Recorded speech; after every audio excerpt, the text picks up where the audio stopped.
Good morning. Oh, but what on earth? You was up as early as this, huh? Yes, I got up very early this morning. Oh, and I was so certain you would be lying asleep still. Just fancy, Hedda. You speak so loudly. Miss Elfstead is lying down in my room. Did Mrs. Elfstead stay the night here? Of course, nobody came to fetch her. Well, that's true, nobody did. Well, did you have a good time with the judges? Oh, have you been worrying about me, huh? No, that would never occur to me. I was just wondering if you had a good time, that's all. It's not bad. It was rather jolly for once, at least in the beginning as far as I was concerned, because then Elhert read me some of his book. We had gotten there an hour too soon, just fancy, and Brack still had so much to see too, but then Elhert read to me. Well then, tell me about it. My goodness, Hedda, you can't think what a book that's going to be. I should think it's one of the most remarkable things ever written. No doubt that doesn't interest me. And I must admit one thing, Hedda. When he had read it to me, a perfectly detestable feeling came over me. Detestable? There I was, envying Elhert for having been able to write such a thing like that. Huh, just think! Yes, I am. And then to know that he, with all the gifts he has, yet he's quite irreclaimable. Huh. What a tragedy. You mean, I suppose, that he has more spirit in him than other people? Oh, no. The point is, there's no moderation in him. Well, what happened then, in the end? Well, you know, I really think the best way to describe it would be an orgy, Hedda. Did he have vine leaves in his hair? Vine leaves? No, I didn't notice any. But he had made a long, wandering speech in honor of the woman who had inspired him in his work. Well, that was how he put it. Did he say who she was? No, he didn't do that. But he had, I can't imagine it could be anyone else but Mrs. Elfstead you watched. Well, yes. When did you part from him?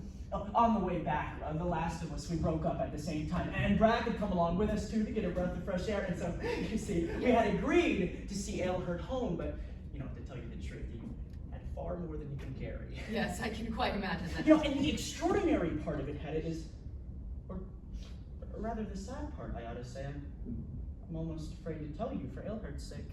Oh, go on. So? Well, you know, as we were on the way back, I happened to be a little bit behind the others, you see. Just for a minute or two, you see. Yes, but what then? And then, well, as I was hurrying to catch them up, what do you think I found by the roadside, eh? No, how could I know? You mustn't tell anyone anything, Hedda. You understand? Promise me. Just think. I found this. Isn't that the parcel he had with him yesterday? It is. It's the whole of that precious manuscript of his. And that's what he'd gone and lost without realizing it. Huh. Just think, what a sad... No, but why didn't you give it back to him at once, then? I didn't dare to, not in the state he was in. Didn't you tell any of the others you found it then? Oh, certainly not. I didn't want to do that for Elhert's sake, you know. So, there's no one who knows you have Elhert Lovborg's manuscript? No, and no one must find out either. What did you talk to him about afterwards, then? Well, I didn't get a chance to see him again, you see, because when we got back out in the street, he or two or three of the others got away from us, just think. Yes, they must have seen him home. Oh, yes, it looks as if they had. Oh, and Brack went off, too. Wherever have you been since? Well, I and some of the others went home with one of the gay lads and had morning coffee at his place, or night coffee, it'd be better to call it, eh? Well, as soon as I've had a moment's rest, and I feel that Elhert slept it off, poor fellow, I must return to him with this. No, don't give it back to him directly.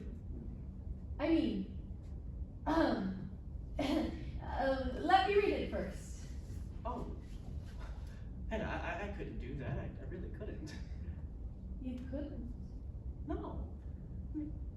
You can just imagine how frantic he will be when he wakes up and he misses the manuscript, because he's got no copy of it, you realize. He said so himself. Can't a thing like that be written again and then rewritten? No, I don't think so. It's a matter of inspiration, you know. Yes, I suppose it is. A letter came here for you. Really? Yes, early this morning. Oh, why, it's from Aunt Julie. Let's see. This little bugger's confusing. Oh, Hedda, she says poor Aunt Rena's dying. Well, that's to be expected. And then if I want to see her again, I must be quick. I shall run there at once. Run. Oh, Hedda, if only you could bring yourself to come along too, just think. No, you mustn't ask me to do things like that. I don't want to do anything with illness or death. You mustn't ask me to do anything that has to do with ugly things. Oh, well then, my hat, my overcoat. Yes, in the hallway. I do so hope I'm not going to be late, Hedda, eh?